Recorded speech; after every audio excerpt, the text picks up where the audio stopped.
Hola, bienvenidos a la segunda clase de Álgebra 1 sobre lógica proposicional y tablas de verdad. Mi nombre es Pablo de Napoli. Los temas que vamos a ver hoy son la implicación y tautologías. Bueno, comencemos hablando entonces de la implicación. ¿Qué es la implicación? Es una expresión que se utiliza mucho en matemática, en el lenguaje cotidiano correspondería a si P entonces Q. Obviamente casi todos los teoremas en matemática tienen esta forma porque digamos hay una hipótesis, algo que se supone que sería P, y una conclusión que sería, o tesis que sería Q. En la lógica matemática, P implica Q se considera equivalente a no P o Q. Esto quiere decir o bien P falsa o si no Q es verdadera. Bien, si usamos lo que aprendimos en la clase anterior respecto a las tablas de verdad de los conectivos, podemos deducir cuál es la tabla de la implicación que aparece en esta transparencia. Fíjense que una implicación solamente es falsa cuando P es verdadera y Q es falsa. En todos los demás casos es verdadera. Bueno, esta definición de la implicación está justificada porque vale la regla de inferencia conocida como modus ponens, que quiere decir que, bueno, si la proposición P implica Q es verdadera y P es verdadera, entonces Q es verdadera, que es lo que uno quiere que se cumpla cuando tiene un sí P entonces Q. Bueno, vamos a hablar ahora de las paradojas de la implicación. Bueno, la definición de implicación que acabamos de ver tiene algunas dificultades en cuanto a que aparecen algunos resultados que a primera vista parecerían paradójicos. Por ejemplo, una proposición falsa implica lógicamente cualquier cosa. Veamos un ejemplo. Si 2 es un número impar, entonces 10 es un número primo. Esta proposición se considera, de acuerdo a la tabla de verdad que vimos antes, verdadera.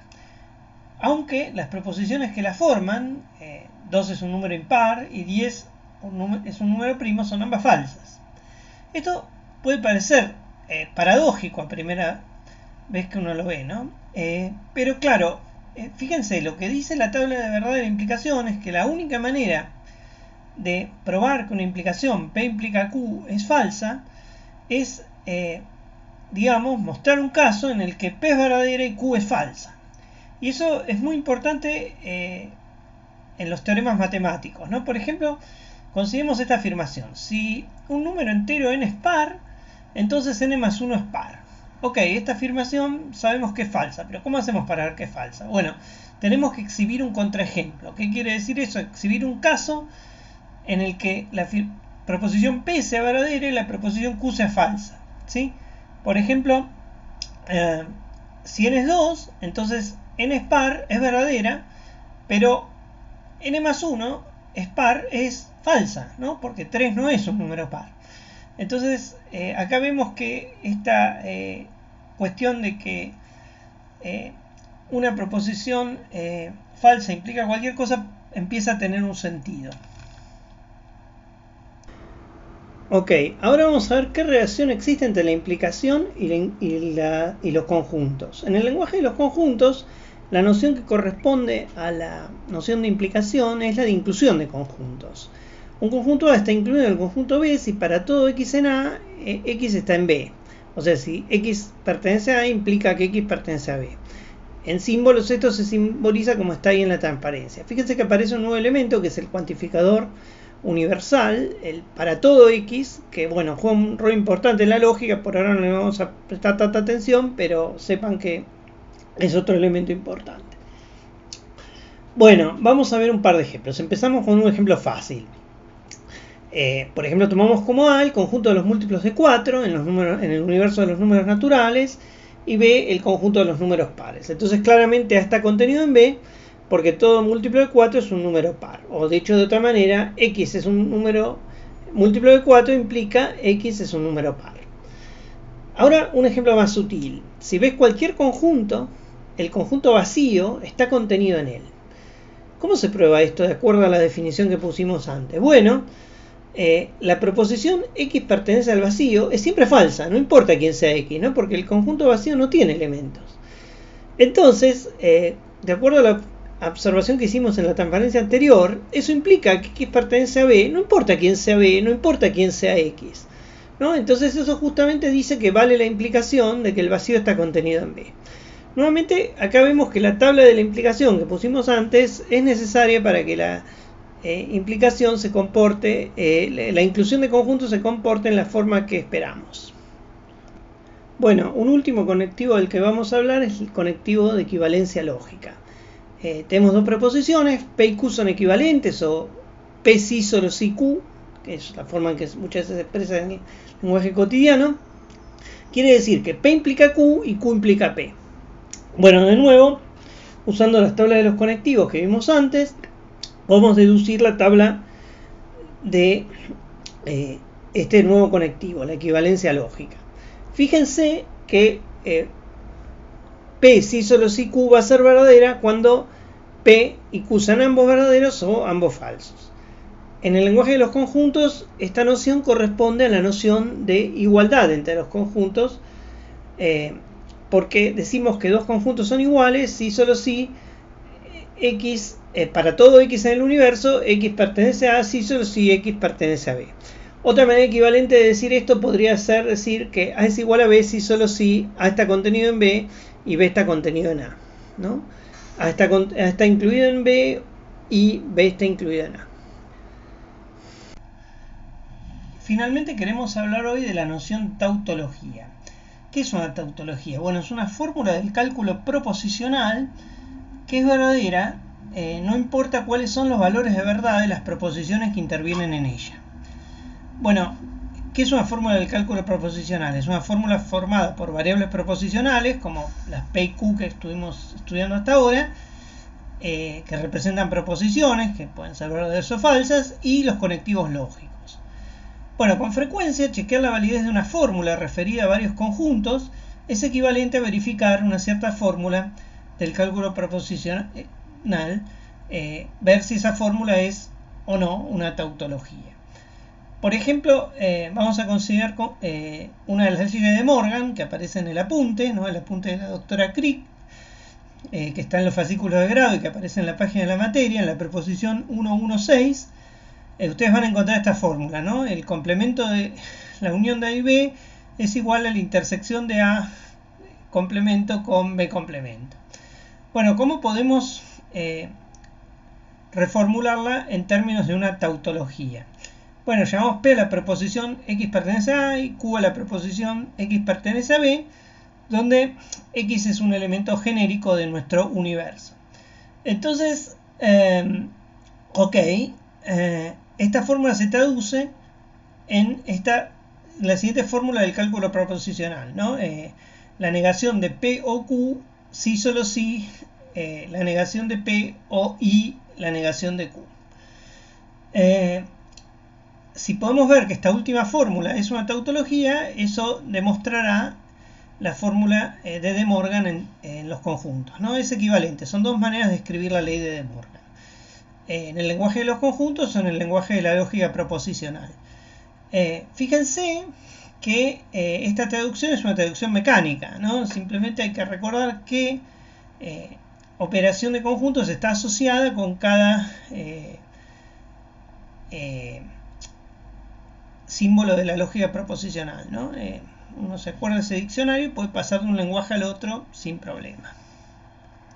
Continuando con nuestro ejemplo, consideramos esta fórmula que obtuvimos antes, la llamamos T, y lo que vamos a hacer es una tabla de verdad donde vamos a tratar de establecer que esta fórmula es una tautología.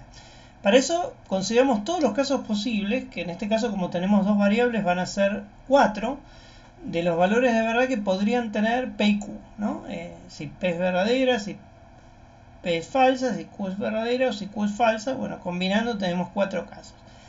En la última columna ustedes pueden ver el valor de T en cada uno de esos 4 casos y ven que siempre es verdadera. Entonces esta fórmula es una tautología y esto proporciona una prueba de la fórmula de De Morgan, de la ley de De Morgan, escrita en el lenguaje del cálculo proposicional, que como dijimos antes es equivalente a la versión en términos de los conjuntos. Bueno, para terminar la clase de hoy, quiero hacer algunos comentarios más que pienso que van a ser muy interesantes, sobre todo para la gente de computación. Por ahí una cosa que ustedes se pueden preguntar es cómo yo generé la tabla anterior.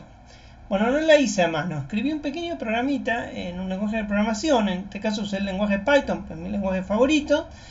Ustedes pueden ver el código fuente con el que generé la tabla en este enlace que aparece ahí a mi repositorio de GitHub. El código es bastante sencillo de entender. La única cosa que lo hace un poquito más complicado es que yo necesito generar una tabla en el formato del programa LaTeX, que es el que usé para generar la transparencia de la clase. También es algo que eventualmente a todos les va a convenir aprender a usar, porque se usa para escribir todo lo que escribimos en matemática, en particular las prácticas de la materia, los parciales, las tesis, todo se escribe, los papers, todo se escribe con LaTeX. Bueno, un pequeño ejercicio que pueden intentar hacer es adaptar mi programa para probar la otra ley de De Morgan que aparece en el apunte de la materia. Pienso que puede ser un ejercicio interesante para ver si realmente entendieron este tema. Bueno, fíjense una cosa, hay varias observaciones interesantes que quiero hacer acá.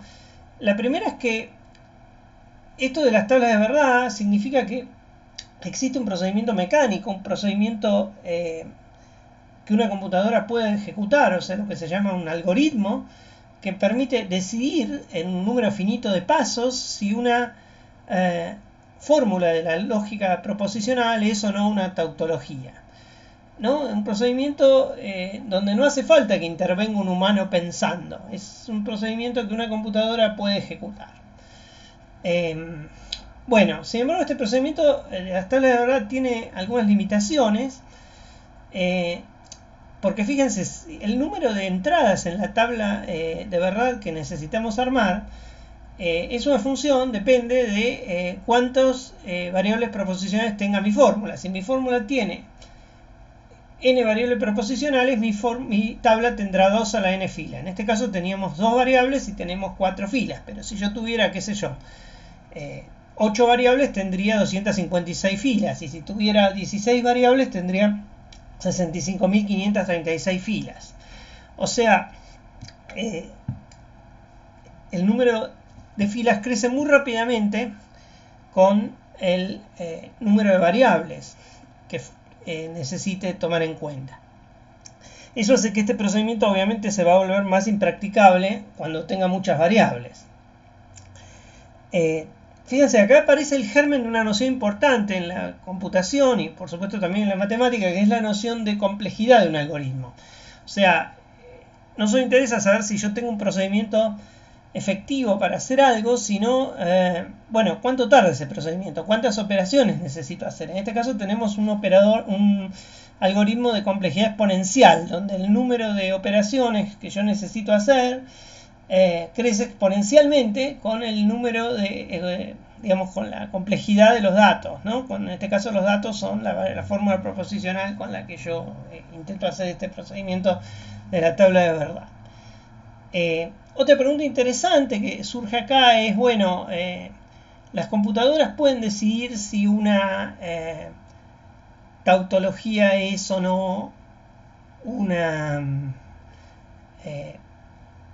si una fórmula del cálculo proposicional es o no una tautología. Pero ¿podrán decidir si cualquier teorema matemático es o no verdadero? Bueno, se puede probar que es imposible hacer un programa que decida si un teorema cualquiera que yo pueda escribir en símbolos, digamos, es o no verdadero, ¿no? Esto por supuesto es un tema avanzado, tiene mucho que ver con los teoremas de Gödel o con lo que se llama el problema de tensión de Turing. No voy a entrar en ninguna de esas cosas porque son temas avanzados, pero los menciono porque quizás en algún momento oyen hablar de ello y bueno, probablemente los que sigan computación en alguna materia más avanzada seguramente van a oír hablar de ello. Así que nada, hay varias preguntas interesantes que surgen de esto que parece tan ingenuo como hacer una tabla de verdad. Bueno, eso es todo por hoy y nos vemos en la próxima.